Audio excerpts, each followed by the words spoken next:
سلام، چطوری رها؟ خوبی؟ سلام، تو چطوری؟ خوبی؟ چه خبر؟ چه لباس قشنگی. مرسی. تو چه لباس قشنگی؟ یلدایی شدی؟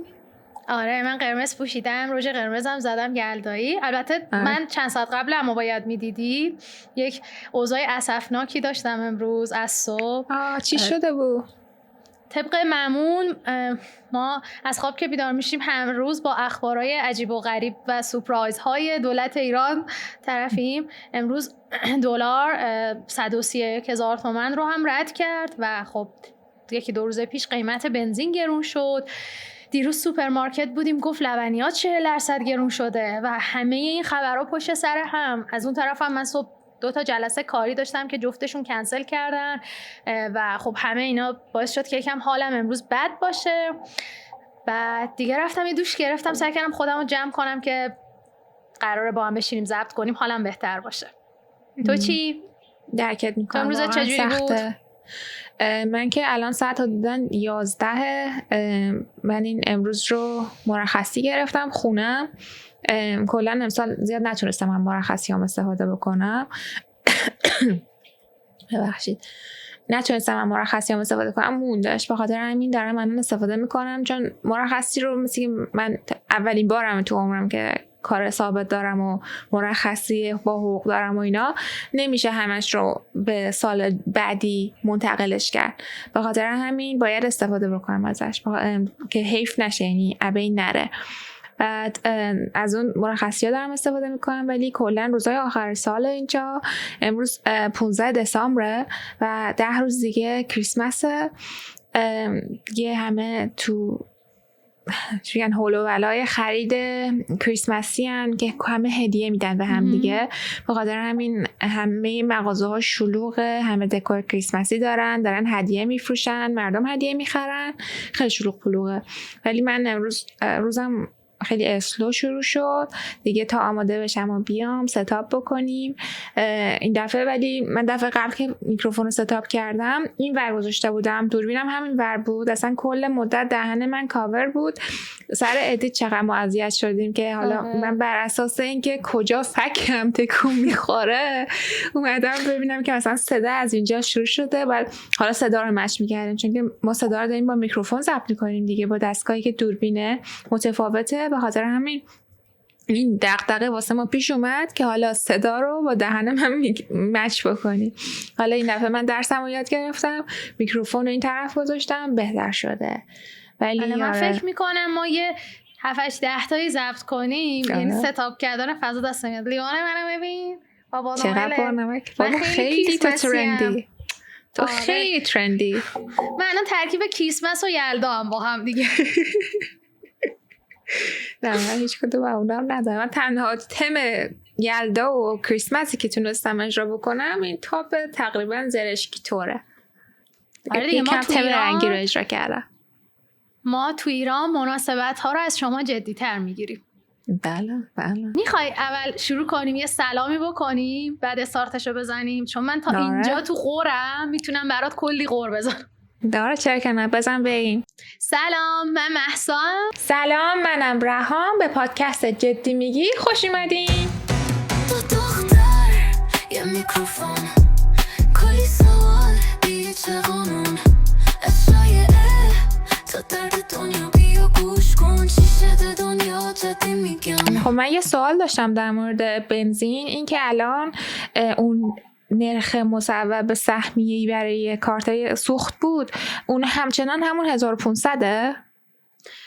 ببین آره، مثل قبله، یعنی تو وقتی تا فکر کنم 60 لیتر رو با کارت میزنی همون 1500، بعد مازاد بر 60 لیتر که حالا چیزی که مثلا اعلام شده تا 100 لیتر رو با 3000 تومان میزنی، بالای 100 لیتر رو با 5000 تومان میزنی. یا یه تیکه ای از برنامه امیرحسین قیاسی افتادم توی نیمه شب، میگفتش که برای اینکه بری بنزین بزنی باید ریاضیات در حد فوق لیسانس اونجا حساب کتاب کنی، فیس و قرص بکشی ببینی الان تو مثلا جزو کدوم دسته ای و اینا. بعد نوشته بود که بیشتر اینا که میرن بنزین میزنن مثلا راننده تاکسی ان و اینا و خب اون سواد ریاضی فوق لیسانس و فلان و اینا رو ندارم. خیلی بامزه بود، تیکشو داشت به اینا مینداخت. گفت یه بنزین ساده میخوای بزنی مثلا باید کلی الان تو ایران حساب کتاب کنی، من الان تو کدوم دسته میگنجم. بعد یه چیز دیگه ای هم که من متوجه شدم اینه که تو اگه الان مثلا من تا الان ماشینی به نامم نبوده،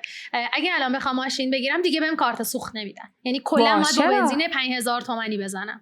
این قانون جدیده، هر کسی که به نامش ماشین نبوده و مثلا پلاکی نداشته دیگه بهش کارت سوخت تعلق نمیگیره.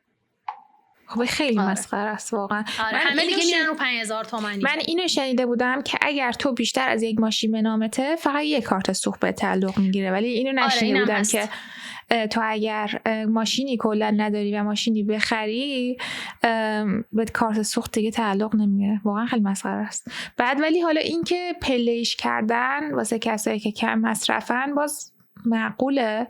این که مثلا اگه تو کم مصرفی مجبور نمیشی بازم 5000 تومان حساب بکنی، برای کسایی که پر مصرف ترن نرخ بیشتر باید بدن، باز منطقی تره. یعنی اگه همه رو مجبور میکردن یه و دیگه 5 تومن بدن واقعا خیلی زور میومد. ولی همین اصلا نرخ سوخت همیشه تاثیر میذاره روی حمل و نقل.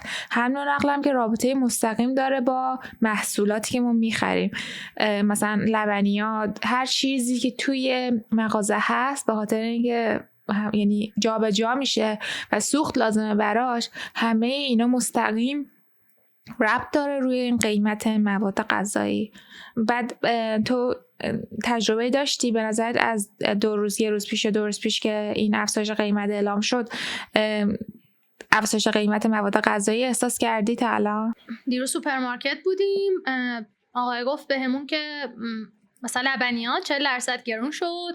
بعد خب این چند روز هم که تغییر قیمت ارز رو داشتیم، طلا رو داشتیم، خودرو رو داشتیم. ببین خودرو خیلی عجیب بود. حالا من چون چک میکنم قیمت خودروها رو شاید باورت نشه، ولی الان یه ماشینی مثل 207 تقریبا شده 1 میلیارد و 500. ماشینی که تا تیر ماه آخرین قیمتی که ازش بود توی حالا ماشینی که مثلا اینا خودرو میداد و اینا 900 خورده میلیون بود و از تیر ماه تا الان شد 1 میلیارد و 500. یه خونه خیلی خوب میشد این پولا. آره الان باش میتونی یه 207 آشغال از اینا خودرو بخری. واقعا آشغالا یعنی اصلا هیچ ارزشی نداره اون 207. واقعا کمدی مضحک وحشتناکه. آره ما فکر کنم مثلا هر سری بخوایم هی بشینیم با هم پادکست رو شروع کنیم، اولش باید 10 دقیقه رو راجع به قیمت ارز و طلا و تورم ایران حرف بزنیم، چون اصلا هر هفته ما انگار یک سینوسیه که فقط هم اینطوری میریم بالا، یکم وای میسیم پایین نمیایم، دوباره یه پله دیگه میریم بالا، پلکانی میریم بالا. آره این چیز عجیب غریبیه تورم. آره پایین نمیاد اصلا. مثلا یه چیزی که در مورد ایران ما عادت کردیم اینه که همیشه همه چی میره بالا. بعد اینجا من وقتی که اومده بودم بنزین به خاطر جنگای خاورمیانه شده بود لیتری $5. لیتر که نه ببخشید گالونی. اینجا کلا واحدهای اندازه‌گیری متفاوته با بقیه دنیا. هر گالون مثلا 3 لیتر رو خورده‌ایه، 3 لیتر و نیم ایناست. بعد هر گالون شده بود $5. بعد منم دستم خالی تازه اومده بودم، بعد خیلی میشد مثلا یه باک می‌زدی $50 در میومد. بعد کم شد، الان شده 2.7. یعنی یه چیزی میره بالا نمیمونه بالا، برمیگرده قبل. بعد مثلا سر بحران کووید اینجا خیلی قیمت بالا رفته بود، مثلا قیمت مواد غذایی، قیمت خونه، قیمت خیلی چیزا، به خاطر اینکه کمبود بود. مثلا همون میگن عرضه و تقاضا، چون تقاضا بالا رفته بود و عرضه کم شده بود قیمت بالا رفته بود. بعد که این درست شد قیمت ها خیلی پایین تر اومده. نه که نمیگم به قبل کووید برگشته ها، به نسبت همون اول کووید که خیلی رفته بود بالا و مثلا یه چیز وضعی شده بود، الان یه مقدار کم شده. یعنی اونجوری نیستش که مثلا اینا ذوق کنن که بره بالا. تانکسگیوینگ که اینا همون شب شکرگزاری که بوقلمون مصرف میکنن، بوقلمون بگم ببین به گندگی اینقدر میشه مثلا $10. بعد مثلا حقوق کارگر یک ساعتش مثلا حداقل $15-16. یعنی تو با یک ساعت حقوقت میتونی یک بوقلمون به گندگی اینقدر بگیری. نمیدونم چی بگم، اسم اینجا کپیتالیسمه ولی ایران اینجوری بهره کشی میکنن مردمش. واقعا باعث تأسفه، چون همه جای دنیا اقتصاد آمریکا رو انتقاد میکنن که سرمایه‌داری کپیتالیسمه و مثلا همه سرمایه‌دارا سر مردم سوارن و مثلا واسه بهره جویی خودشون، ولی بازم به نظر من انصافشون بیشتر از حکومت ایرانه. ببین الان اتفاقی که افتاده انگار همه چیز کامل ول شده تو ایران، یعنی هیچ کس نسبت به هیچ چیزی پاسخگو نیست. اینطوریه که مثلا مردم یه کاری بکنن، یعنی هر جایی هر کسی مصاحبه میکنه اینطوریه که خب مردم یه فکری به حال آب بکنن دیگه، کمتر مصرف کنن، مردم یه فکری به حال هوا بکنن از خونه نیان بیرون، مثلا یه فکری به حال بنزین کنن از وسایل حمل و نقل عمومی استفاده کنن. آخه اونم درست نیست، یعنی یه سری بیارتی وجود داره که درش خرابه، اصلا به زور بسته میشه، بعد خود بیارتی یا افتضاح انقدر توش تکون میخوری، بعد مترو اصلا یک شرایط عجیب غریبی داره و اینا. یعنی اصلا میخوام بگم که همین که میگن مردم کاری بکنن مشخصه که کلا سیستم رها شده است دیگه. ببین مردم ما واقعا دارن همه تلاششون رو میکنن. حالا من اون آدمایی که باشون در ارتباطم رو دارم میگم دیگه، یعنی از اوج ناامیدی، از اوج سورپرایز هایی که از شرایط جامعه میشیم، ولی همه دارن تلاش خودشون رو میکنن اندازه‌ای که هست. یعنی ممکنه که ناامید بشیم، حالمون بد بشه، ولی دوباره بلند میشن، دوباره داره کسب و کار جدید درست میشه، همه دارن تلاش میکنن دیگه. حالا یکی کافه میزنه، یکی یه برند لباس میزنه، یکی برند مواد غذایی سالم میزنه، در حد توانشون دارن تلاششون رو میکنن آدما. یعنی من دارم میبینم تو ایران شرایط آدم‌ها چه شکلیه و شرایط متخصصین و دولت مردا چه شکلیه، و واقعا ما انگار که یک فاصله افتاده که ما داریم کار خودمون رو میکنیم، عامه مردم تو جامعه اونا هم هیچ کاری نمیکنن دیگه، اونا هم دارن کار خودشون رو میکنن، یعنی کاری به حال ما نمیکنن. واقعا شرایط قشنگ این شکلی شده. واقعا مدال سخت جونی رو باید به ایرانیا داد توی این شرایط وحشتناک. واقعا انگار مثلا گربه‌ای که 7 جون داشته باشه است، یا انسان انگار بی‌نهایت جون داره. خیلی وحشتناکه تو این وضعیت که بخوای امرار معاش بکنی، آرزو داشته باشی. اصلا خب همین وضعیتی که چی میگن کاهش جمعیت، مردم تمایلی ندارن، یعنی تمایل برای افزایش جمعیت کم شده. من ازم مقایسه میکردم حالا از دیده یک مهاجر اینجا، انقدر اینجا بچه هست، یعنی یک جوری بچه میزان، مثلا 4 تا بچه داشتن خیلی عادیه اینجا، یعنی میبینی زیاد میبینی، یا مثلا یه مامانه داره میره خرید 4 تا بچهش دورش میدوئن میرن دنبالش که مثلا یا تو چرخ خریدش نشونده. یعنی تعداد بچه‌هایی که اینجا میبینی رو به هیچ عنوان بچه اونجا نمیبینی. شاید مثلا مثل 10-60 ایران که خیلی ها بچه داشتن مثل اون موقع است، ولی ناراحت کن، یعنی آخه خیلی راحته دیگه. دولت کمکشون میکنه واسه یه نگهداری بچه، مثلا اگه بخوان برن سر کار یه بخشی از کمک دولتی میگیرن، بخشودگی مالیاتی میگیرن، اصلا انگیزه دارن، دخلشون به خرجشون میخوره. حالا چی میگن کاپل ایرانی، زوجای ایرانی دستشون به هیچ جا بر نیست، یعنی توی زندگی خودشون دوتا موندن، بعد بخوان بچه هم بیارن این وسط، بعد آیندهش چی میشه؟ بعد این با این تجسم مثلا یکی از نزدیکانم مثلا با این تجسم بچه رو بزرگ میکنه که خب من بزرگت میکنم میفرستم خارج. خب این تروما ایجاد میکنه برای بچه، یعنی چه مثلا اینجا زمین من نیست، اینجا خاک من نیست، بچه دل بسته میشه. مثلا خودم خیلی برام سخت بود که دل بکنم برم. من روزا آخر خیلی گریه میکردم، یعنی الان راضیم، نمیگم که بده، ولی به هر حال اون جایی که عادت داری، اون جایی که ریشه داری، اون جایی که دوستات هستن، خانوادت هست، اون جایی که به همه چیش رو میدونی، هیچ کس نمیتونه بهت بگه برگرد خونه، برگرد به کشورت. این فرصت رو یعنی این آینده رو، این زندگی رو مجبور میشن به بچه‌شون تحمیل بکنن، به خاطر اینکه توی ایران آینده‌ای براشون نیست، آینده کاری براشون نیستش. نمیگم نیستا، ولی خیلی راحت تر میشه توی اقتصاد سالم یک بیزنس درست کرد، کار کرد، زندگی کرد. واقعا باعث تاسفه. یه چیز دیگه ای هم که در مورد آلودگی هوا دوست داشتم بگم این بود که آدم اولا دهنش بسته است، یعنی آزادی بیان نداریم. هر حرفی که میزنی یه عالمه پشتش میتونه عواقب برات داشته باشه و آدم میترسه. یه جون داری، خانواده داری، دوست داری ازشون محافظت بکنی، ولی انقدر مافیا پشت این آلودگی هواست و دلیل هست که چرا هوا انقدر بد شده و چقدر منفعت مالی برای این حکومت داره پشت این آلودگی هوا و دلیلش که اینا اصلا براشون مهم نیست که مردم دارن زجر میکشن.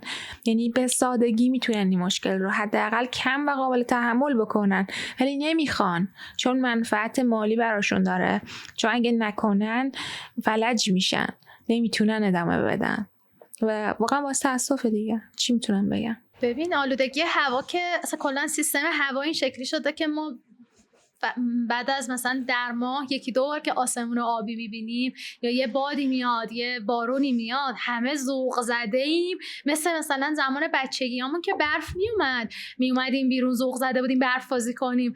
الان این شکلیه که وقتی 4 تا قطره بارون میباره آسمون آبی میشه ما همونقدر ذوق زده ایم، اینطوریم که وای چه هوایی، مثلا چه اتفاق شگفتانه ای، ما میتونیم نفس بکشیم، آسمون رو ببینیم. تو سریال سایلو رو دیدی؟ نه. سریال چند فصلیه؟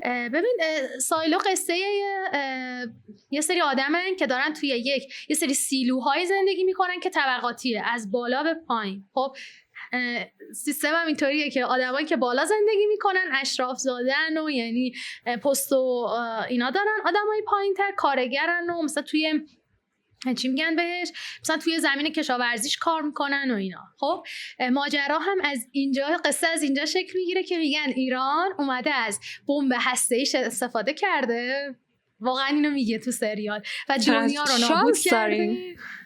یعنی توی سریال آدم بعدم ایرانه، خدایا. دقیقاً.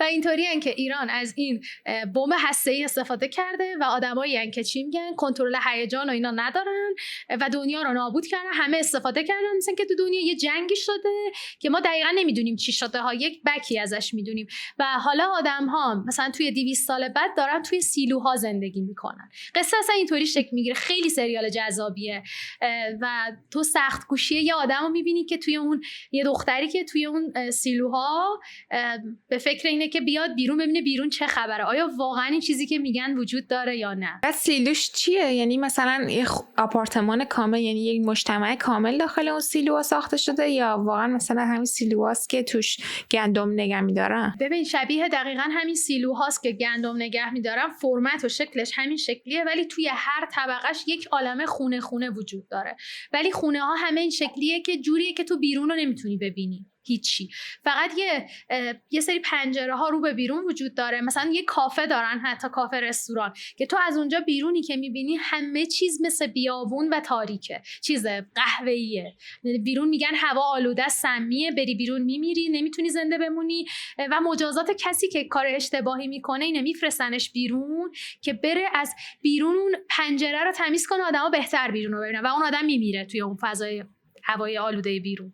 مجازات کسی که تخلف، آره ادامشون اینه. آره کلا سریال جالبیه، اگه تونستی ببین. کتابش هم وجود داره. من همچنان مشغول دیدن اوتلندرم. دفعه قبلا معرفی کردم، یعنی هر دفعه هر اپیزودش آدمو سورپرایز میکنه، خیلی باحاله. اون چند فصله؟ الان 7 فصلش اومده 2026، یعنی همین 3-4 ماه دیگه میخواد فصل جدیدش بیاد. منم اونو گذاشتم تو لیست سریالایی که باید ببینم. آره خیلی خوبه، حتما بهت پیشنهاد میکنم. کلا کار باحالیه ها، توی هر قسمت میتونی مثلا یه سریال هم راجبش حرف بزنی، معرفی کنی. من ازم چیز باحالی میشه. ببین من یه سوال می‌خواستم از تو بپرسم درباره این که گفتی که من مرخصی ها میسوزه اگه تا پایان سال استفاده نکنم. این برای من عجیب بود. ببین ما مثلا یه تعدادی مرخصی فکر می‌کنم 2 روز و نصفی در هر ماه داریم وقتی کار دولتی انجام میدیم. بعد این شکلیه که پایان سال اون مرخصیایی که مثلا ما ازش استفاده نکردیم رو من فکر می‌کنم که به عنوان میگن سنوات نه سنواتون نیست. مرخصی‌ها رو احساس میکنم که توی شرکت‌های دولتی پولشو به اون کارمنده یا کارگره میدن. خب تو ایران فکر کنم اینطوریه سیستمش. حالا ببین شرکت من متفاوته، شرکت خصوصیه، من در مورد جای دیگه هیچ اطلاعی ندارم. صرفا در مورد جایی که من براش کار میکنم اینجوریه که حدود 60 ساعتش رو میتونی به سال بعد بفرستیش، یعنی منتقل بکنی، ولی مازاد اون 60 ساعت رو، البته 40 ساعت بود، ندارم اشتباه میگم، 40 ساعت رو میتونی بفرستی سال بعد، ولی مازاد اون 40 ساعت رو اگه مصرف نکنی میسوزه. شرکتی فرق میکنه، مثلا جاهای مختلفی کار میکنی فرق میکنه. برای من 3 هفته در سال مرخصیم که من الان 2 روز دیگه باید مرخصی بگیرم که بتونم، چون من از وسط سال استخدام شدم فقط انقدر جمع کردم از اول سال که 5 روزشو میندازم سال دیگه، که مثلا سال دیگه تا آخر سال 4 هفته دارم، ولی مثلا یه 2-3 روز دیگه هم میمونه که باید مرخصی بگیرم مصرف بشه که نسوزه. ایران چجوریه؟ خبر داری که مثلا چند روز در ماه، چند روز در سال مرخصی وجود داره؟ ببین چیزی که من میدونم حالا این مدلیه که 2 روز و نصفی، یعنی همون 16 ساعت میشه 2 روز، نصفیش هم میشه 4 ساعت، یعنی 20 ساعت. 20 ساعت تو در هر ماه مرخصی داری، میتونی اون 20 ساعتت رو استفاده کنی. ولی منم شرکت خصوصی نمیدونم چی میشه 20 ساعته، چون من همیشه استفاده کردم، ولی میدونم شرکت های دولتی این مدلی بودن که مثلا باهات تصفیهش میکردن آخر سال، یعنی مرخصیات جمع میشد و هزینه‌اش رو میدادن. من کلا تو خانواده‌ام هیچ کارمندی نبوده، واقعا نمیدونم سیستم کارمندی چجوریه تو ایران. بوده یعنی نزدیک نبوده که من بدونم، همه اکثرا شغل آزاد داشتن. اولین کارمند خانواده‌ام من نمیدونم دیگه، تجربه اول خودم هستش که مرخصی با حقوق دارم. الان نفس میکشم حقوق میگیرم. حالا بذار یکم در مورد بیمه بگم. بیمه‌های آمریکا کلاً به گرونی معروفن دیگه و جدیداً هم ترامپ اومد یه بخش بزرگی از کمک‌های دولتی و فدرال از روش برداشت. این پریمیوم‌ها که بهش میگن این حق بیمه‌ها خیلی افزایش پیدا کرد. یه دونه طرح بیمه بود به اسم اوباما کیر که اون رو کلاً قشنگ داره میخواد بزنه از بین ببره، ولی اون بیشتر برای افراد خیلی کم درآمده، ولی برای کسایی که مثل منن که کارفرما دارن، کارفرما یا کلاً پوشش میده حق بیمه رو برای کارمندش یا 50% رو پوشش میده. حالا ممکنه درصدها فرق بکنه، ولی برای من اینجوریه. بعد من بر اساس اون بیمه‌ای که دارم $200 دارم ماهانه من میدم، کارفرمام $200 داره روش میذاره، یعنی حدود $400 ماهانه حق اشتراک این بیمه است که من دارم دریافت میکنم. بعد حالا این بیمه دیداکتیبل هم داره، حالا واسه همه اینجوری نیستش، ولی برای من اینجوریه که این $2500 جدا دیداکتیبل داره. حالا دیداکتیبل اینه که یعنی من باید $2500 از جیب خرج بکنم تازه بیمه بیاد این پول رو کاور بکنه. حالا مثلا من برم ویزیت دکتر بشم 100 خورده $120 در میاد، $120 در میاد که حالا این از این دیداکتیبل کم میشه تا برسه به این. بعد من از ماه 5 تا به الان که ماه 12 خرج کردم تازه داره این $2500 تموم میشه، یعنی سخت تموم میشه. حالا یه سری از شرکت ها میان یه کارتی بهت میدن که این $2500 رو کاور بکنه که تو دیگه از جیب ندی، ولی همه شرکت ها اینجوری نیستن. این یه سری از مثلا مزایای دیگه که شرکت من به من داده، ولی کلا بیمه آمریکا و هلث کیرش خیلی سنگینه. یعنی مثلا تو اگه حتی واسه یک زایمان بدون بیمه کارت به بیمارستان بکشه میتونی مثلا یه قرض $40,000 بگیری. یکی از دوستام دوران کرونا با بیمه دانشجویی کرونای بدی گرفت که بیمارستان حدود نزدیک 10 روز هم بستری بود، در حد مرگ مریض بود. بعد که اومد بیرون یه قبض نزدیک $60,000 براش اومد.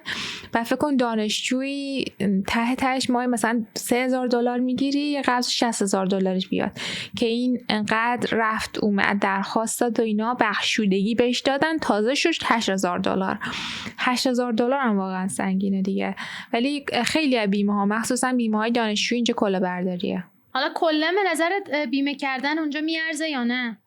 آره قطعا، چون اصلا اگه بیمه نکنی بخوای آزاد بدی خیلی وحشتناکه، ولی اگه بخوای آزاد این کار انجام بدی که هیچی، اصلا نمیتونی نزدیکش بری، چون $400 و $500 اینا ماهانه وحشتناکه. مثلا یکی تو سن 65 سال یا 60 سال، یعنی اصلا سن بندیه، یعنی هر چی سنت بالاتر میره این پریمیومش بالاتر میره. واسه کسی مثلا الان برای سن من بین 300 تا مثلا 400 500 دلار ماهانه، میره بالا مثلا نزدیک 60 70 میشه $800 $900 ماهانه است.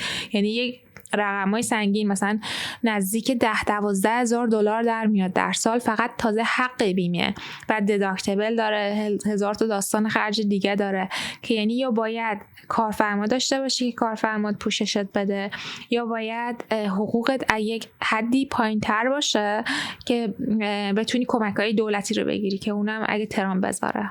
حالا ما هم تو ایران چیزی که من میدونم بیمه یکی بانکیاست، یعنی یه کوچولو بیمه های خوبی دارن و بیمه SOS که اونم فکر کنم مثلا بانک پاسارگاد اگه اشتباه نکنم، و یه سری بیمه های مکمل که حالا نمیدونم یادته یا نه، یعنی تو یه بیمه اصلی داری و یه بیمه مکمل کنار اون بیمه میاری واسه مثلا یه سری خدمات دادن و اینا. وگرنه بیمه های عادی مثل بیمه تامین اجتماعی که عموم مردم هم دارن الان این شکلیه که حتی ژلوفن هم مثلا از توی تعرفش درآوردن و میگن که نه ژلوفن هم مثلا آزاده. مثلا زمان شیوع بیماری‌ها من یادم دیفنیدرامین هم درآورده بودن، گفتن نه دیفن الان آزاد حساب میشه و اینا دیگه، اصلا در حال ورشکستگی تامین اجتماعی دیگه. آره اوضاعش اصلا خوب نیست و اینا. مثلا من خودم هفته پیش رفته بودم دکتر، بعد دکتره بهم گفت که باید آندوسکوپی کنی، کولونوسکوپی کنی، این آزمایش رو بدی و اینا. بعد من اینطوری بودم که خب اوکی مثلا اینا طرف قرارداد با بیمه، گفتش که آزمایشه که آره یه بخشایش طرف قرارداده، ولی این بحث آندوسکوپی کولونوسکوپی که قرار با بیهوشی انجام بشه طرف قرارداد با بیمه نیست و اینا. یعنی تو بیمارستانا یا باید بری بیمارستان دولتی و زنده مثلا شلنگو بکنن تو حلق تو، مثلا اون یکی میکنن یه جای دیگه، ولی بعد یا بیهوشت میکنن و از اون طرف یه جور دیگه زخم میشی دیگه. یعنی عددش یه چیزی فکر کنم نزدیک به $200 میشد و خب الان خیلی زیاد بود بر من عدده، خیلی سنگینه دیگه. نه واقعا سنگینه، ولی اصلا کلا بیمه هم اینجا داستانش خیلی عجیب غریبه و خیلی مافیا و کراپشن فساد داره. یه 2 سال پیش حدوداً یا 1 سال پیش هم یک پسری اومد و یکی از مثلا معاون و رد بالاهای یکی از بیمه‌های معروف آمریکا که به اسمش یونایتد هلث کیر بود رو کشت تو نیویورک، که خیلی هم سر صدا کرد و لیجیو منچیونی همین چیزی هم بود اسمش، که یه پسر خیلی خوشگلی هم بود که همه داشتن برای قش و ضعف میرفتن که چه قاتل جیگری هم هستش ماشاءالله به چشم برادری. بعد که این هدفش این بود که این کارهایی که مثلا بیمه ها دارن میکنن و مثلا اگه بیماری سخت میگیری یهو مثلا میگن این پوشش نمیدیم یا کمک نمیکنن، یه کارایی میکنن که مردم واقعا زجر میکشن بعضی اوقات، مثلا قشرهای آسیب پذیر. این برای اعلام مخالفتش اومد این رو کشت و یه خانواده خیلی ثروتمند هم هستش این پسر و خیلی نمیدونن که واقعا چرا تصمیم گرفت اینو بکشه، ولی حقشه. من کل دوران دانشجوییم بیمه یونایتد هلث کیر داشتم که واقعا به درد لای جرز دیوار میخورد. یعنی این حتی واکسن رو هم کاور نمیکرد، حتی واکسن آنفولانزا، یعنی هیچ چیزی رو کاور نمیکرد و من مجبور بودم سالی حداقل $1400 پولمو بریزم دور. بعد آمریکا اجباری باید همه دانشجوها بیمه داشته باشن و خیلی از این بیزنس ها، یعنی اینا بیزنسن دیگه، همه اینا میدونن این اجبار وجود داره و میان یک سری پلن‌های مسخره‌ای به درد نخور رو درست میکنن که بندازن به این دانشجوهای بین‌الملل که به خاطر این اجبار مجبور بشن که پول بدن و یه پول خیلی کلانه. مثلا تو فرض کن یه نفر $1400 گیری بدونی که هیچ خدماتی بهش بدی، یعنی هیچی دریافت کنی و چندین و چند هزار دانشجوی بین‌الملل وجود داره تو آمریکا. چه درآمد وحشتناکی میتونن دریافت کنن. کلا فکر می‌کنم بیمه تو همه جای دنیا یه مافیا و داستانای این شکلی داره دیگه. و همه مجبورن که این بیمه رو داشته باشن، یعنی چاره ای نیستش، یعنی مجبوری داشته باشیش دیگه. حالا از اخبار آمریکا بهت بگم، جدیدن یعنی فکر کنم حدود 2-3 هفته پیش همچین چیزایی یک مرد افغانی اومد و توی خود واشنگتن دی سی نزدیک وایت هاوس، بعد از موقعی هم که ترامپ اومده، اینو اضافه بکنم، به خاطر آمار بالای جرم و جنایت توی دی سی خیلی زیاده، یعنی قتل خیلی زیاده، عشان تو روز روشن میکشن آدمو. بعد چرا؟ خیلی زیاده دیگه، مواد مخدر خیلی زیاده، اسلحه آزاده. مثلا همین تو دانشگاه من که تو دی سی بود، 2 نفر توی وسط کمپس دانشگاه کشته شدن. یا خیلی مثلا اتفاق میفته که میان با اسلحه میافتن توی یه مدرسه یا میان توی دانشگاه، یهو همینجوری شلیک آزاد میکنن، آدما رو میکشن. آدم دیوونه خیلی زیاده، یعنی خیلی خیلی زیاده، اصلا رحم ندارن، یهو میان میکشن. مثلا یا شاید یکی بیاد توی کلیسایی که همشون مهاجرن، ضد مهاجره، میاد همه رو میبنده به گلوله. یعنی اتفاقات زیاد میفته. بعد از موقعی که ترامپ اومد گفتش که خب این وضعیت درستی نیست واسه پایتخت مثلا یه مملکتی مثل آمریکا، ما باید سر و سامون بدیم. دستور داد که نشنال گارد ملی آمریکا بیان و مثلا امنیت بهتری رو برای پایتخت فراهم بکنن، که مثلا لباسای متفاوتی دارن، لباسای ارتشی دارن، پلیس نیستن، نشنال گاردن و خیلی الان میبینیشون توی مثلا کلا دی سی بری بیای. بعد این مرد افغانی که گفتم میزنه 2 تا از این نشنال گاردا رو تیراندازی میکنه که تا ببرن بیمارستان. یکی از اونها که خانومم بود، یه دختر 20 ساله هم بوده، میمیره توی بیمارستان. بعد این ترامپ هم این رو گرفت کرد تو بوق و کرنا، انقدر ازش استفاده مارکتینگ کرد و یعنی استفاده تبلیغاتی کرد که این مهاجرها یک مشت آشغالن. بعد بستش به کشور سومالی، بعد هم یعنی گفتش همه این آشغالا باید برگردن کشورهای آشغالشون. میگن که مثلا اینجا یک چی میگن آمریکا یک بهشته، بعد میان این بهشت رو به گن میکشن. یعنی خیلی نجات پرسته، یعنی شدیداً این آدم نجات پرسته. و اومد گفتش که برای همه آدما و انسانهایی که توی ترافل بن هستن، یعنی کشورهایی هستن که جز لیست ترافل بن هست، یکیش سومالیه، مثلا یکیش ایرانه، یه 12 تایی هستن که بقیه‌شون رو نمیدونم ولی جزوش ایران هم هست. همه اینها باید اگر تو پروسه گرین کارتن این باید متوقف بشه، یعنی حداقل مکس بشه که بررسی بیشتر انجام بشه و بعد تمام اون گرین کارت هایی که براشون صادر شده باید دوباره بررسی مجدد بشه که ببینن که آیا مثلا درست انجام شده، چون خیلیش تو دوره بایدن بود و اصلا ترامپ بایدن رو قبول نداره. و عکسی هم که مثلا یه دونه راهرو دارن توی وایت هاوس که عکس همه رئیس جمهورای سابق آمریکا هست، مثلا ترامپ عکس آخره، بعد یه دونه مونده به آخر که عکس بایدنه، عکس یک دونه خودکار اتوماتیک گذاشته. یعنی مسخرهش کرده، تو فقط یه خودکار اتوماتیک بودی که فقط میزدی پای قرارداد امضا میزدی، یعنی بیشتر از این نبودی. بعد یعنی این یه بچه هست که واقعا همه رو بولی میکنه. ولی جدای اون توی هم برگردیم به اون مرد افغان، تو دوره که طالبان اومدن و یعنی آمریکا ارتشش از افغانستان خارج شد و بعد طالبان قدرت رو به دست گرفتن و همون دولت افغانستان سقوط کرد دوباره، فکر کنم همون 2021 بود، 4 سال پیش بود.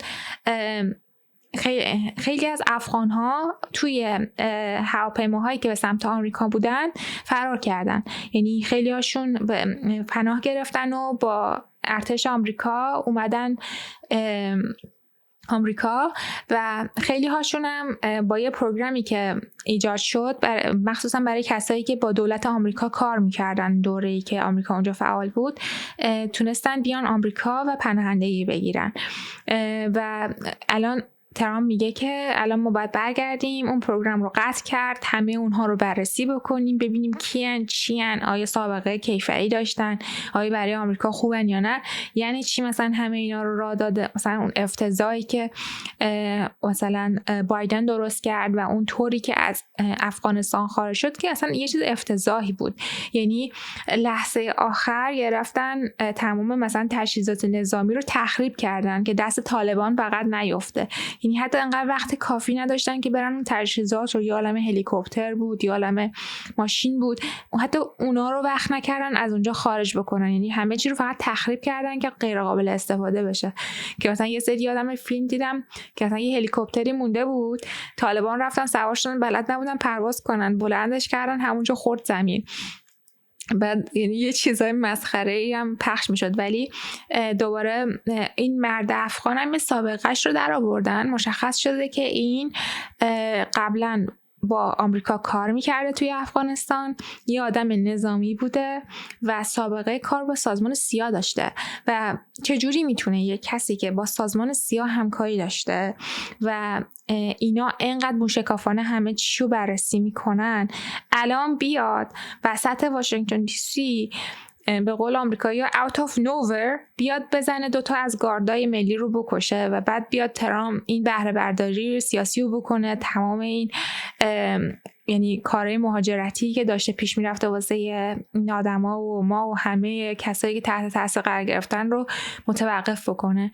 یعنی احساس میکنم یه چیزی پشت پرده است برنامه ریزی شده بوده و نمیتونه همه اینا اتفاقی باشه. ترامپ اومد لاتاری رو هم براش بر ثبت نامش هزینه گذاشت دیگه، رایگان نیستش دیگه.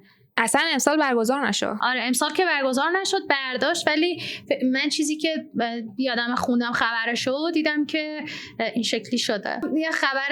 یه خبرم ما از ایران بهت بگم، ما هم آیلتس رو دوباره برگزار نمی‌کنیم. یعنی بچه‌هایی که بهمن ماه آیلتس داشتن کلاً حذف شد و باید دوباره برن کشور همسایه آیلتس بدن. تو ایران آیلتس دادی؟ من تافل ایران دادم. آره تافل دادم ولی آنلاین بودون. اون آره دیگه. حالا آیلتس رو من کلا ندادم ولی فکر می‌کنم اون بهش میگن پیپر بیسه، یعنی کاغذی میدی. ولی تافل من توی سنتر دادم ولی با کامپیوتر کلا که آره اون موقعم چند سال پیش بود، 2020 دادم فکر می‌کنم ولی یا 2019 ولی خیلی گذشته. ولی من یعنی یادمه که آیلتس مدام قطع میشد و دوباره بحث میشد. یکی از دلایلش ممکنه واقعا این باشه که نتونستن پول برگزار کننده آیلتس رو بدن. فکر میکنم با اصلا احساس میکنم به خاطر این افزایش قیمت دلار و اینا یکم اوضاعش به هم ریخت. آقا چه خبر از عشق ابدی فصل جدید؟ اصلا ما هم حرف نزدیم راجبش.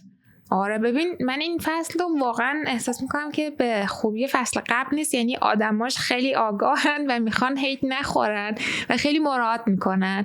یعنی اون واقعی طوری که فصل اول بود و اصلا اونا احساس میکردن دیگه دوربین یادشون رفته بود و خودشون شده بودن، اون جذابیت بهتری داشت. ببین اونا احساس میکردن که قراره همه چی پخش بشه، فکر میکردن که این کاری که میکنن یه بخشش کات میخوره و یه بخش دیگهش پخش میشه، ولی چون برعکس شد، یعنی ادیتورا اومدن هرچی وحشیگری بود چی میخوره. آره هرچی وحشیگری از بچه‌ها بود و پخش کردن و اصلا بچه‌های فصل دوم جرئت ندارن جلوی دوربین مثلا کاری بکنن، همش پشت دوربین دعوا میکنن. بعد صبح ما میایم میبینیم یکی دیگه داره عذرخواهی میکنه، اون یکی میگه ببخشید مثلا فلان چیزو بهت گفتم. بعد ما اینطوری میگیم چه اتفاقی افتاد، چرا به ما اصلا اینا رو نشون ندادن؟ بعد نگو دیشبش اتفاق افتاده. ویواش هم میشه دید، حتی کاش ویوش رو فصل قبل تو 4 میلیون بود ویوا، الان به زور به 1.5 میرسه. فصل 3 مثل که داره میاد. فصل 3 چیزی که میدونم پرستو سالاری دیگه مجری نیست، یعنی گفت من اجراش با من نیست و خودش استوری گذاشت توضیح داد و اینا و گفت که من فقط به خاطر پول رفتم اجراهای این 2 تا فصل انجام دادم و برای اینکه دوباره برگردم به مارکت و کار و اینا، یا بعد برمیگشتم ایران یا بعد مثلا میرفتم اینجا سر کار دیگه. اینطوری گفت و اینا. ببین من ولی واقعا برام فصل یکش خیلی فان بود، جذاب بود. حالا نمیدونم به واسطه این که اولین فصل ایرانی بود که اینطوری داشت برگزار میشد یا نه بچه‌هاش هم همشون یه حالی بودن و این خیلی جذابش می‌کرد. بچه‌هاش حالی بودن، یعنی واقعا اینا اکثرشون هم اینفلوئنسرن و خیلی هم میدونن مراعات کنن و بعد چیکار بکنن. به نظر من همون که بچه‌هاش عادی‌تر بودن اون دفعه احساس میکنم. و البته پسرای این دفعه پسراش خیلی عجیب غریبن، نه همشون. من الان بهترین پسری که به نظرم توی ویلا هستش اون پسر است که با عسل، اسمش چی بود؟ معین. آره معین به نظر من خیلی پسر خوبیه. من از یاشار خیلی بدم میاد، خیلی موزماره. خیلی میگن یاشار ولی به نظر من اصلا خوب نیست. یعنی معین another level، یعنی واقعا احسان فوق‌العاده است. این بشر فوق‌العاده است. یعنی دم مامانش گرم واسه همچین پسری که بزرگ کرده. ولی از توی دختران من عسل رو خیلی دوست دارم. چی عسل رو دقیقا دوست داری؟ شخصیتش خیلی پخته است، یعنی خورده شیشه نداره. اون جایی که باید حرف بزنه دهنش رو نمیبنده و یعنی حرفش رو میزنه بدون ترس. یاسمن هم همینطور. یاسمن خیلی بعدشون میومد و مثلا میگفتن که خیلی چیزه، ولی من واقعا آدم باهوشی دیدمش، آدم فوق‌العاده باهوشی دیدمش. و اون مهیار خیلی عوضیه، یعنی هر چی بگم اون یعنی کم گفت. ببین چندش بود، به معنای واقعی مهیار چندش بود برای من. یعنی صحنه هایی که میدیدمش اینطوری بودم کهیر میزدم. یاد یه دوستی میافتادم البته که من از اون هم خیلی بدم میاد و اینا خیلی کم هم شباهت داشتم و قشنگ اینطوری بودم که چندش بود برام. حالا من از پسرا که منم فن احسانم و بعضم خیلی خوبه این بچه، همه خیلی هم فالوور گرفته. خیلی ببین یوتیوب زد رها، فکر میکنم یه ماه و نیم بود که برنامه پخش، یه ماه بود دیگه تقریبا برنامه که شروع کرد به پخش شدن این یوتیوب زد و من از روزای اولی که 100 نفر فالو داشتنش یعنی سابسکرایبش کردم و یهو ویواش رسید به مثلا 200k 300k و خیلی براش خوشحالم که داره تو این عرصه فعالیت میکنه، رشد کرد، دیده شد. امیدوارم که آینده خیلی خوبی داشته باشه. منم ازش خوشم میاد. حتی خیلی با دوست دخترش ارتباط برقرار نتونستم بکنم. روژان یه حالیه کلا برام، یعنی از ایناست که اصلا نمیفهممش. تو لحظه یه جوری رفتار میکنه ولی انگار پشت سر یه جور دیگه رفتار میکنه. از این تیپ دخترها به نظرم میاد. هنوز با همه توی یوتیوب آره با همن هنوز و فکر میکنم که اصلا احسان اومده ترکیه و الان پیش روژانه، چون آیدا یه یوتیوبره و من اصلا از قبل از عشق ابدی آیدا رو میشناختم تو یوتیوب و بعد از عشق ابدی من یه سری آیدا مصاحبه میذاره با بچه‌ها و اونجا دیدم که این دوتا با همن اومده بودن تو برنامه آیدا. فوق‌العاده است. یعنی با اینکه سن خیلی کمی هم داره، یعنی اون سختی‌هایی که کشیده تو زندگیش واقعا یه مرد ازش ساخته. یه اتفاقی که بر من افتاد با دیدن عشق ابدی این بود که نظرم کلا نسبت به دیت رفتن، نسبت به شروع رابطه، ادامه رابطه، همه اینا تغییر کرد. اینو قبول دارم که اون برنامه است، مسابقه است ولی من میخوام بگم که تاثیرگذاری خودش رو هم داشت برای من. یعنی من این شکلی هم که هر برنامه‌ای که میبینم یا اون بخشایش که میتونه برام مفید باشه یا میتونه یه چیزی بهم یاد بده رو ازش میگیرم. حتی برنامه مثل عشق ابدی که فانه و فضایی که اصلا میدونیم مسابقه است و اصلا نشستیم ببینیم بخندیم، نشستیم ببینیم جاج کنیم، نمیدونم بشینیم پشت سرشون حرف بزنیم، غیبت کنیم و یا فضاش که این شکلیه و اینا. ولی من از همونم برای خودم کلی چیزای جالب یاد گرفتم.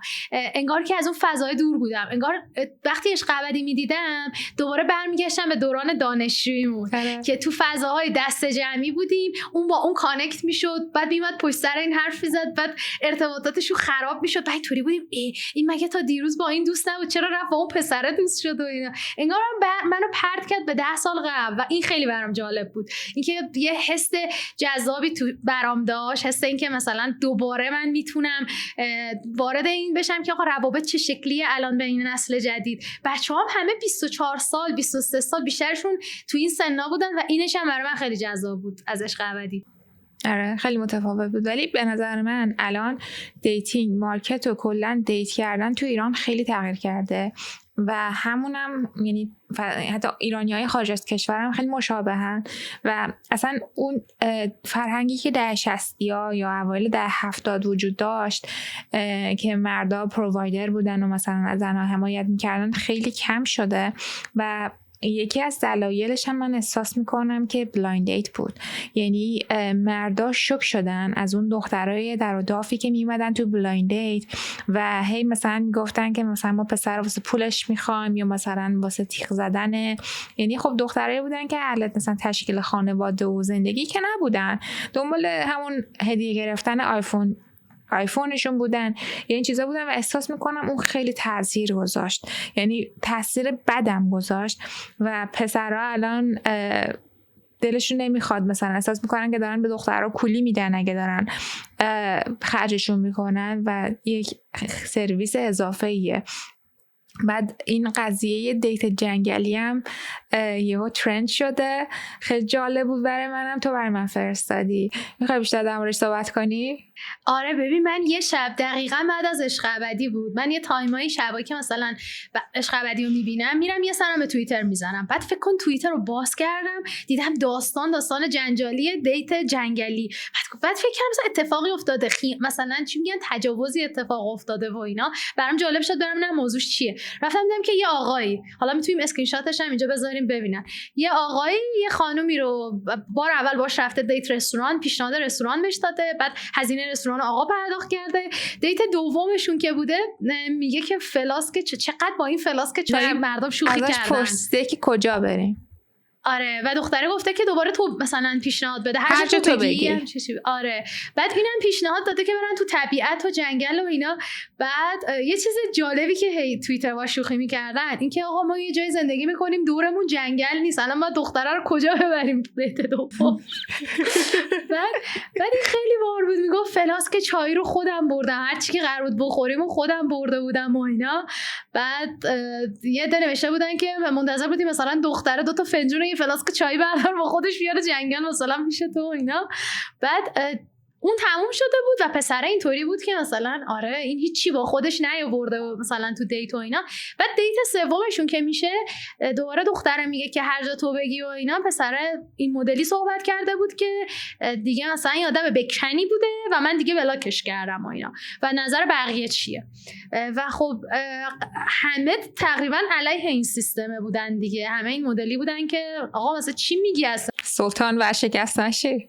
آره اصلا دیت سوم انتظار داشتی دعوتت کنه خونهش، مثلا چیکار کنه برات اینا، چی می‌خواستی اصلا؟ ویدیو پیدا کردم توی اینستا واسه تو هم فرستادم، یه پسر بچه 6 ساله اول دبستانی که یک معلم یعنی معلم اول دبستانشون مثل که مرخصی بوده، معلم جایگزین براشون رفته، مثل که دختر جوان زیبایی بوده.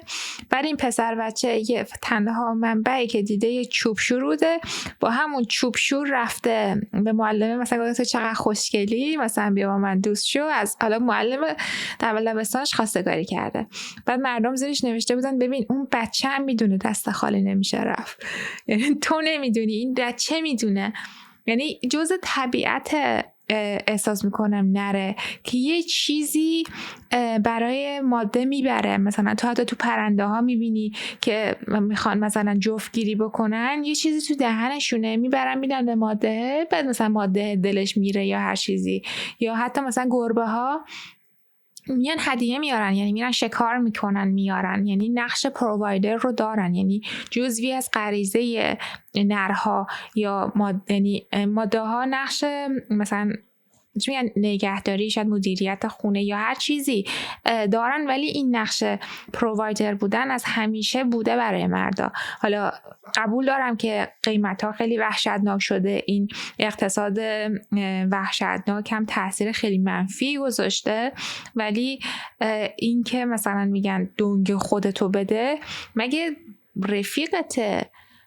یعنی اون حتی دیتی هم که میری اولا هدفت چیه از اون دیت؟ یعنی اگه واقعا هدفت اینه که مثلا دریافت خدمات جنسی میخوای دریافت بکنی، یعنی واقعا فکر میکنی مثلا طرف انقدر ارزونه که توی غذاشو حساب بکنی برابری میکنه با اون، بعد مثلا اون بعد بر تو دفعه بعد بیاد خونت، یعنی چه حسی میکنی؟ مثلا چه برداشته واقعا؟ یا اینکه اگه بلند مدت میخوای نگاه بکنی، یعنی تو یه غذا نمیتونی برای طرف مقابلت حساب بکنی و چه جوری میخوای مثلا تامین معاش خانواده رو بکنی؟ مثلا اون بعدن بچه تو باردار باشه، چه جوری روی چه کسی میخواد پشتوانش باشه، چه کسی میخواد حمایتش بکنه؟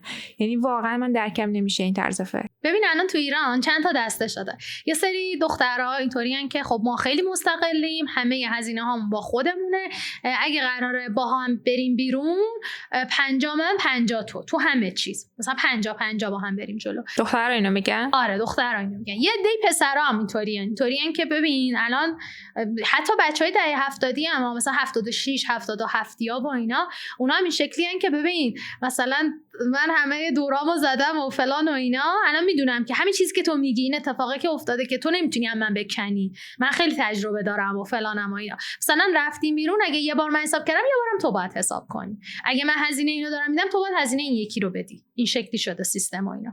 ولی خب یه تعداد زیادی هم هستن که حالا چه دختر چه پسرا، این جنسیتیش نمیخوام بکنم، این شکلی ان که ببین واقعا وقتی تو از طرف یه مرد دعوت میشی، حالا اسمشو بذاریم دیت اول، دیت دوم، اون روزهای اول آشنایی، قشنگیش به اینه که تو داری دعوت میشی، میری یه جایی میشینی، قرار با این نفر آشنا بشی. فضای رستورانه خب چند تا چیز داره دیگه. یکی این که تو داری میری اصلا اون آدمه رو که نمیشناسی، نمیشه بری با اون آدمه توی مثلا یه جای خلوت و نمیدونم تو طبیعت قرار بذاری، که قطعا باید یه جای شلوغی باشه. و چی بهتر از کافه و رستوران؟ الان تو ایران که شرایط اینطوریه، حالا تو حتما آمریکا رو بهمون بگو شرایطش چطوریه. توی اون کافه و رستورانی که شلوغه، فضاش حالا یکم فضا اینطوریه که میشینین یه چیزی آماده براتون میاد و تو اونجا میتونی رفتار اون آدمه رو توی اون شرایط ببینی و اینا. خب خیلی دیتا به تو میده دیگه و تو داری دعوت میشی به اون فضا.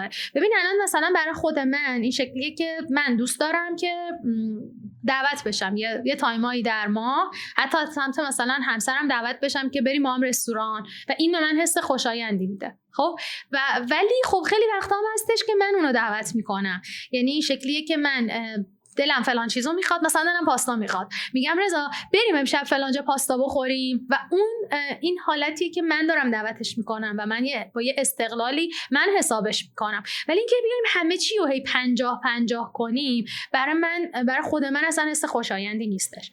و اون میتونه تو روابط دوستانه باشه، آره داریم میریم ما هم امروز کافه، تو سهم خودتو میدی من سهم خودمو میدم، یا یه بار تو دعوتم میکنی، من میدونم که تو برای تولدم منو دعوت کردی، منم حواسم هست برای تولد تو باید دعوتت کنم. این میشه اون داد و ستده. ولی توی روابط دو نفره به نظرم اون داد و ستده یه ذره میتونه ملوتر باشه تا 50-50 عدد گذاشتن براش. حالا تو شرایط آمریکا چطوریه؟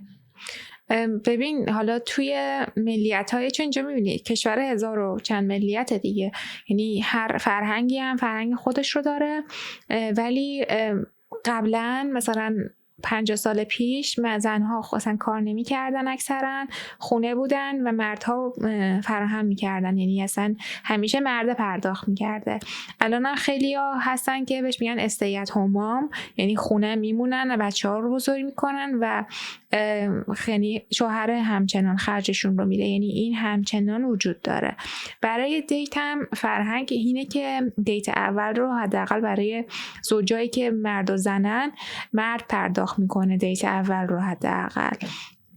و حالا دیتای بعد اینجوری نیستش که صرفا 50-50 باشه، ولی خب یه جاهایی زنه پرداخت میکنه، یه جایی رو مرده پرداخت میکنه و اینجوری نیستش که مثلا دقیقاً یعنی حساب کتاب بکنن. حالا یه سری کشورهای اروپایی رو من شنیدم که قشنگ یه خط وسط میکشن، 50 من 50 تو، خیلی میزون همون اولش. ولی یعنی توی همین اینستای اینجا تیک تاکشون که میبینم خودشونم با این درگیرن که مثلا تو اگه مثلا پسر اگه میخواد حساب نکنه، اولا این که مثلا انرژی مردونه نداره و اینکه مثلا میتونی تو ذوقش بزنی. دیدی یه چیزایی همین فمینیستای اینجا هم هستن که میگن تو مثلا فقط قصد دوستانه بود، من نمیدونستم، خب میگفتی زودتر. من آره باشه میتونیم 50-50 پرداخت بکنیم، یعنی قاطی نکن. اگه مثلا ریلیشنشیپ قصدته، اون نقش پرووایدری رو باید انجام بدی. بعد اینجا هم خیلی هستن که زنها حتی میتونن بیشتر از مردا در بیارن،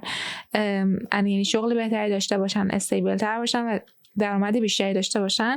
خب داشتم یه پادکستی رو گوش میدادم، اتفاقا میگفت خب مثلا من بیشتر توی رابطه خرج میکنم به خاطر درآمد بیشترم، یک زن اینو میگفت.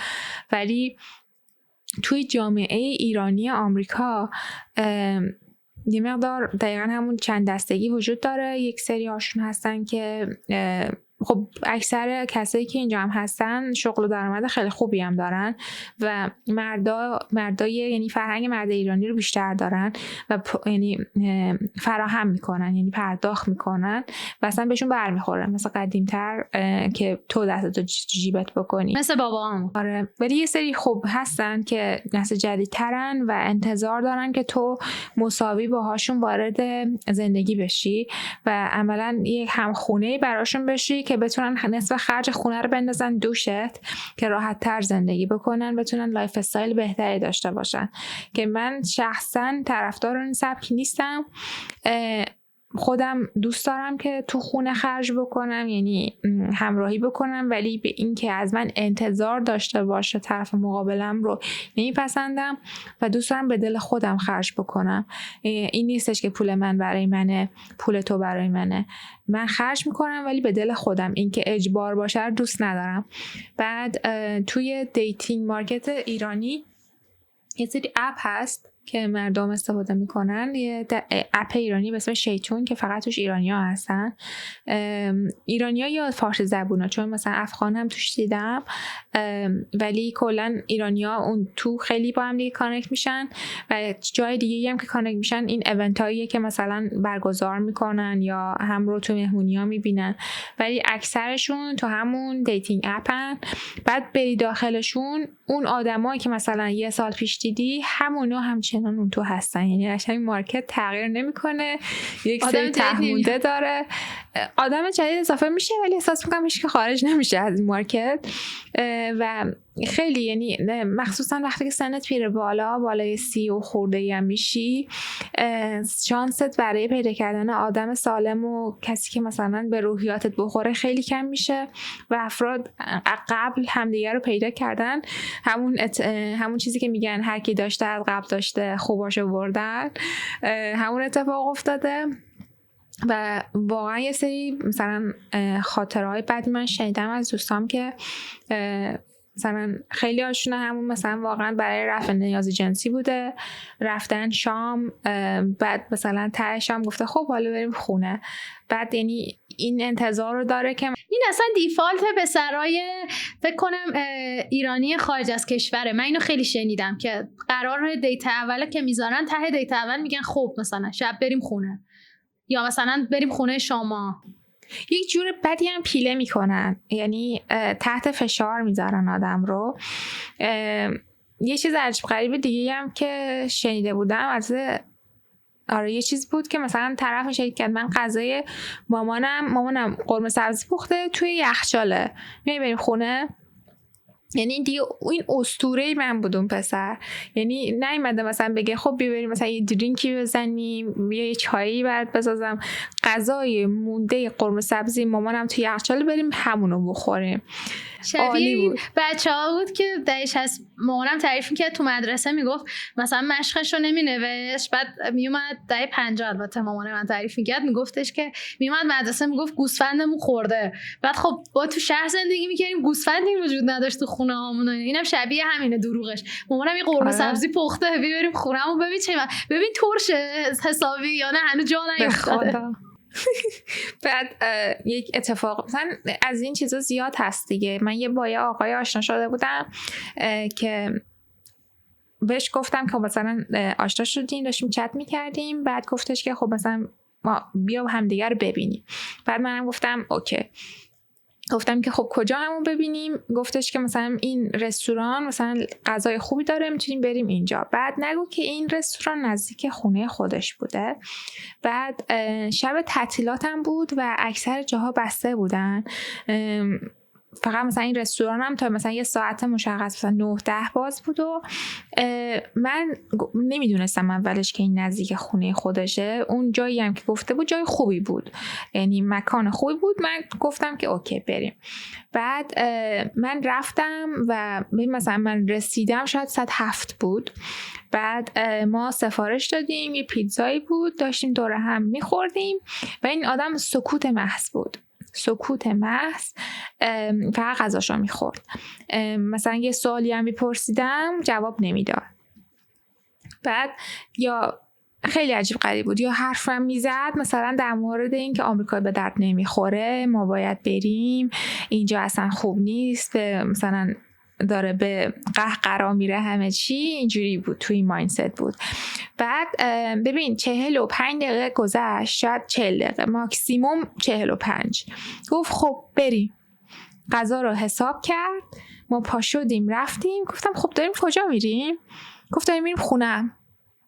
گفتم کجا؟ من نمیام خونه، باید بریم، من الان بریم کافه جا بشینیم، کافه جای پابلیک بریم، جای پابلیک بشینیم. من گرخیده بودم، استرس. بعد گوشیشو نگاه کرد، گفت همه جا بسته است، هیچ جا باز نیست که ما بریم. گفت خب همدیگر بعداً ببینیم. بعد ببین این همون شد، من همونجا بلاک کرد و رفت و ما هم جدا شدیم همونجا.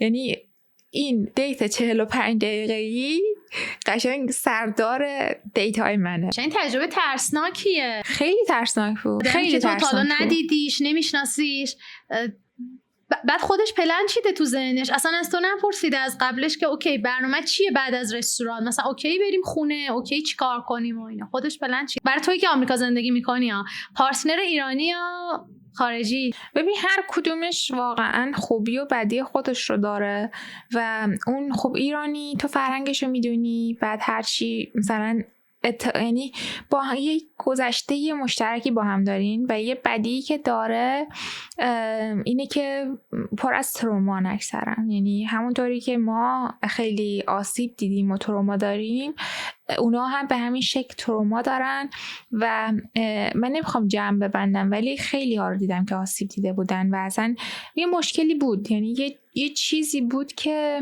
نمیتونستم، یعنی هیچ نتونستم ارتباط بگیرم، کانکت بشم، یا اکثر خیلی هاش مثلا همین این واقعا چرا همچین فکری کرده، یعنی که مثلا تو بعد 45 دقیقه طرف رو میخوای برده ببری دستشو بگیری خونت، مثلا چی فکر میکنی؟ این خیلی مغز مریضی میخواد که همچین چیزی رو فکر بکنی. واقعا یعنی کسایی هستن که این کار رو میکنن که این براش عادیه. واقعا برام سوال بود. ولی خارجیش هم میتونه بد باشه، یعنی خارجیش بدیش میتونه این باشه که تو سخت‌تر میتونی ارتباط بگیری، اون اختلاف فرهنگی، اون همه چی رو براش توضیح بدی. که مثلا ساخته میشه همیشه برای من سواله که چجوری با یه آدم خارجی ساخته میشه، یعنی اون زبان عشقه، میدونی ما مثلا یه سری لفظا داریم که به هم میگیم، آره این که مثلا به یکی میگیم که تو چه آره اصلا گوشه دلمی، جون دلمی، بعد اینا رو دیگه اصلا یه چیز خیلی به دل آدم میشینه، یه جور دیگه به دل آدم میشینه. خب مثلا ما وقتی که محبتم از خانواده‌مون دریافت می‌کردیم به این زبون بوده دیگه و این همین اختلاف زبونه سختش میکنه قضیه رو، اینکه باید همه چی رو توضیح بدی و اینا. ولی بحث مالیش رو بخوای بگیری، آمریکایی‌هاش هم میدونن که باید از زن حمایت بکنن، یعنی اصلا خیلی برنامه هست که مرد واقعی مردیه که حمایت میکنه، یعنی از زن و بچهش مراقبت میکنه و اینا این آموزش‌ها رو دریافت میکنن که باید چطور باشن. یعنی مردای خارجی به نظرم تا الان نرمال تر بودن به خاطر آسیبای کمتری که دریافت کردن از جامعه و اینا. مردمی که توی ایران بزرگ شدن خیلی مریضن، یعنی اون آسیبا واقعا روان رو درگیر میکنه. خود منم، یعنی نمیگم من سالمم، میگم منم جزوشونم. آره هممون دیوونه ماشین واقعا دارالمجانی شده. آره. ببین مشکل زبان یعنی وقتی که یه آدم خارجی باشه، اگه تو مانع زبان نداشته باشی و ارتباط کلامی بتونی برقرار بکنی، میتونی صحبت بکنی و خب مثلا به هر حال عشق ملیت نمیشناسه، زبون نمیشناسه، به هر حال کانکشن برقرار میشه و مثلا وقتی یخ آدمو میشکنه یه لولی میری جلوتر، شبیه همون پارتنر ایرانیه. حالا با یه زبون دیگه داری باش صحبت میکنی ولی اونم بلد محبت بکنه، چه کلامی چه هر چیز دیگه. یه چیز دیگه که همیشه تو ذهن منه، مثلا کسی که مهاجرت میکنه خب میره قاطی اون فرهنگ میشه و مناسبت‌های اون فرهنگو میتونه با پارتنر خارجی خودش چیز کنه، چون میگن مثلا جشن بگیره شرکت کنه با اینا. ولی مناسبت‌هایی که مخصوص ما ایرانیاست، وقتی پارتنرت ایرانی نباشه چه جوریه؟ یعنی تو باید یا خودت تنها توی اون مناسبت‌ها باشی یا مثلا کلا ما دیگه فاصله بگیری دیگه از فرهنگ خودت و مناسبت‌ها و اینها. یه ذره این برای من همیشه سواله که چه جوری این موضوع هندل میشه. ببین این واقعا بستگی داره به آدمش و اینکه اون طرف خارجی چه تمایلی برای دریافت و ذوب شدن تو اون فرهنگ داره. مثلا من توی اینستا یک کاپلی رو دیدم که مرد فکر کنم ریشه یهودی داره یا ریشه اروپایی داره ولی آمریکا زندگی میکنه، شروع کرده حتی فارسی رو یاد گرفته، فارسی صحبت میکنه، تو کالیفرنیا هم زندگی میکنه، خانواده دخترم اکثرشون اونجا میبینم و خیلی ارتباط گرفته، یعنی اصلا شوخی میکنه با خانواده زنش و ارتباط کامل گرفته. یعنی همچین کسی نه یه پسر دیگه است که جدیدن دیدم ترند شده، دخترم فارسیش خیلی ضعیفه اکثرا، یعنی اونجا هم مثلا به دنیا اومده، اسمشو دقیقا یادم نمیاد ولی مثلا همچین کسی رو میبینم خب مثلا یه کسی میتونه در این حد یاد بگیره، در فرهنگ ذوب بشه، ولی خب مثلا نقطه مقابلش شاید مثلا شوهر دخترم من باشه که خب چون زبانو بلد نیست و زیادم علاقه خاصی مثلا به اینکه جشن‌ها رو شرکت بکنه و اینا نداره و وقتی وارد جمعای ایرانی میشن، ایرانی‌ها وقتی جمعای خودشونه به هیچ عنوان غیر فارسی چیزی حرف نمیزنن. خب یه کسی که زبانشون رو بلد نیست حوصله‌اش سر میره دیگه.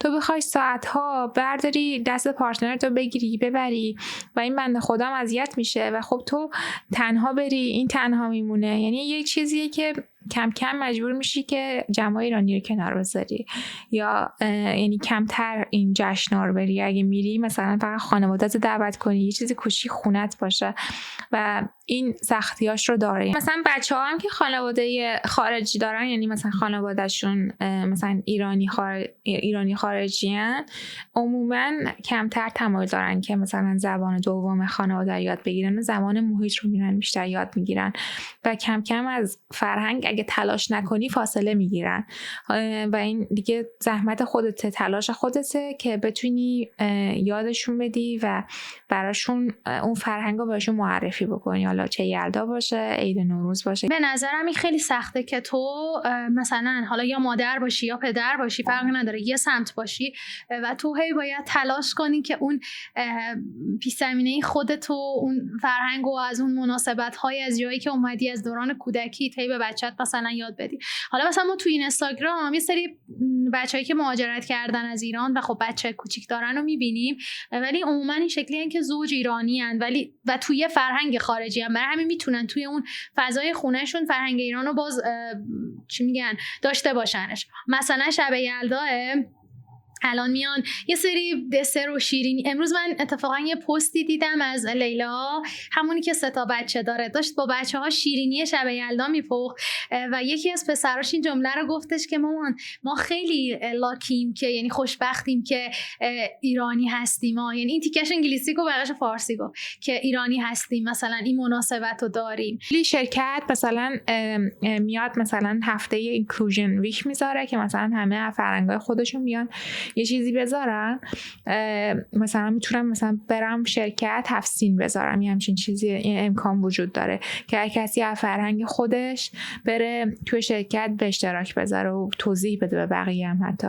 یادت ایران بودی سال 98 ما شب یلدا رو با بچه‌ها گرفتیم، با بچه‌های پژال. یادته چه سینی‌های رنگارنگ، یه عالمه شیرینی، آجیل، میوه و چقدر بچه‌ها ذوق می‌کردن. کلی ویدیو گرفتیم ازشون. در عین سختی واقعا من دوست داشتم پژال رو. حالا برای کسی که نمیدونن، ما قبل از کرونا یه سری ویدیو داشتیم، یعنی تولید محتوا می‌کردیم با بچه‌های کوچیک مثلا 7-8 ساله و یه سری مصاحبه ضبط کردیم و مثلا برنامه‌های مختلف. اون بچه‌ها الان همشون نوجوان شدن الان و من یه سریاشون هم فالو دارم و این بزرگ شدنشون برام خیلی جالبه. آره، یه بیزینسی بود که کرونا نقطه مقابلش بود، چون همه از کرونا ترسیدن و خب قطعا اولین طیفی که همیشه ازشون مراقبت میشه بچه‌ها و سالمندان و ما دیگه نتونستیم مثلا بچه‌ها رو ببینیم که بتونیم پروژه رو ادامه بدیم و همون سال خردادش تو هم مهاجرت، سال بعدش بود دیگه، یعنی شروع 99 تو هم مهاجرت کردی و پروسه مهاجرتت استارت خورد و اون پروژه موند و فکر کنم آخرین یلدایی که ما تو ایران بودی و ما پیش هم بودیم آذر همون سال 98 بود.